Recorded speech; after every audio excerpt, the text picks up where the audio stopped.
Human trafficking is constantly adapting, and technology has become the new avenue through which traffickers operate. In a world that is so tech-reliant, how do we protect against these threats?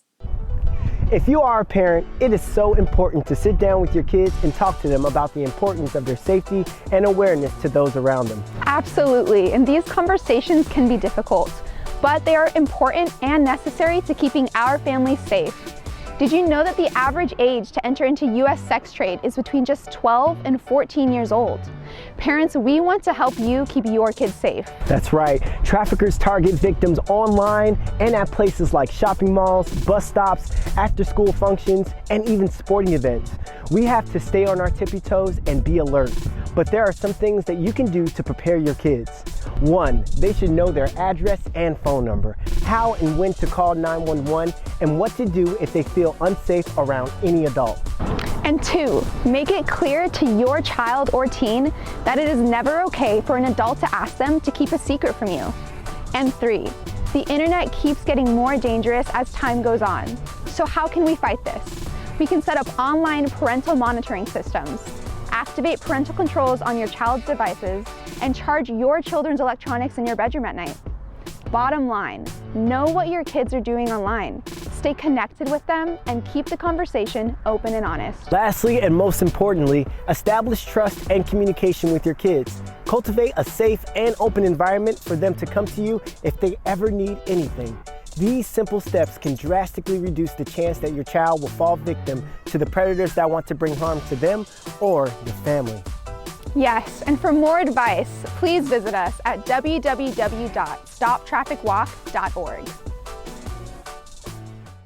Well, I have with me today the Executive Director of the Dream City Foundation, Jeff May. Thank you so much for joining us today. Thanks for having me, Aubrey. So internet safety, it's a huge topic, safety in general with our children as we start to learn more and more about human trafficking. But we are a part of an organization that's doing huge things to combat human trafficking. Can you tell us what the Dream Center is currently doing? Yeah, so right now, the Phoenix Dream Center is actually the largest human trafficking rescue and recovery organization in all of North America. But this started back in 2008 when we were going out on the streets and we were helping people who were homeless or addicted to drugs, and we started to see a trend that a lot of these people were being trafficked. And so when we saw the need, we decided, our motto at the Dream Center is find a need and fill it, find a hurt and heal it. And so we started to see this, so we started to take these people in and really minister to them and try to heal them as a whole person. And through the years, that's just developed into a fantastic program. And since then, we've also acquired Streetlight USA, which is a juvenile program for those who are juveniles who are in trafficking. And then we just, a couple of years ago, added the Colorado City Dream Center, which is addressing familial human trafficking. So we have, if there's an area of human trafficking, we address it. Wow. And what I have learned over time, talking with you and different people who are involved in this cause, is that children are being trafficked at a younger and younger age. So what are some of the common ways that children are being trafficked through? You're right. And I think that's one of the big misconceptions is that this is an adult problem. But actually the average age that someone enters human trafficking in Arizona is 13 years old, is the age that they enter and begin human trafficking. And we've had some in our program as young as 9 years old. So age, it's just getting younger and younger, you're right. And so some of the things that we can do is just to be aware and talk to our kids about human trafficking.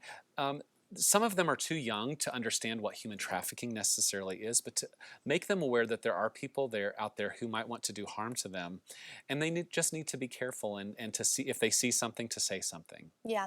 So one of the biggest ways that traffickers are trafficking children are through social media.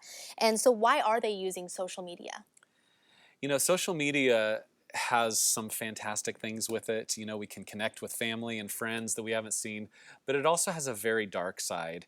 And unfortunately, traffickers know this and they use this. The Phoenix Police Department actually has quite a few people who are, that's how they catch traffickers, is they go in and they'll pose as younger kids to try to get the traffickers to lure them. But these traffickers will use social media a number of ways, but usually what they'll do is they'll target someone in those kind of tween years, like 11, 12, 13, because they know that emotionally they're vulnerable, they're forming, and they're less sure of who they are, and so they'll target people at that kids at that age, and they use any number of tactics. You may be aware of catfishing, where you Hmm. pose as one thing, but you actually turn out to be another. So they might pose to be a trafficker, might pose to be a 15-year-old boy that wants to be their friend and that tells them they're pretty. And that's usually how it starts online is they'll start with just little compliments. They'll look for people who maybe will post something about being bullied or picked on because they want to go to those who are the most vulnerable, and they'll do little things like compliment them and say, what do your friends know about you? You're beautiful. They don't know what they're talking about, and just start to build that trust with them. And the traffickers are very patient. They'll wait months, if not years, before they actually lure some of these victims to an in-person meeting. So they'll go in and they'll meet them, and they build a relationship with these people online, so that by the time they actually have an in-person meeting, there's a trust there. And a lot of times these kids willingly go with these people because they think that there's someone who wants to help them. We had someone who came to the Dream Center not too long ago who was in a similar situation, and they made a post on social media about a fight they got in with their parents, and immediately this trafficker went in and said, hey, let me pick you up and take you somewhere safe and we can talk. And the kid, responded, and they met, and within a matter of minutes they knew that they were in trouble. And so obviously we fast forward to now, the person has, I mean, this is years later actually, but the person has found healing. But that's just one tactic that people will use, is to find the vulnerable and use those online tools to lure them. So, what can parents do to combat this online human trafficking? I think one of the biggest things that, biggest misconception parents make is they feel like, well, I don't want to be intrusive. Those are my kids. I want to give them their privacy.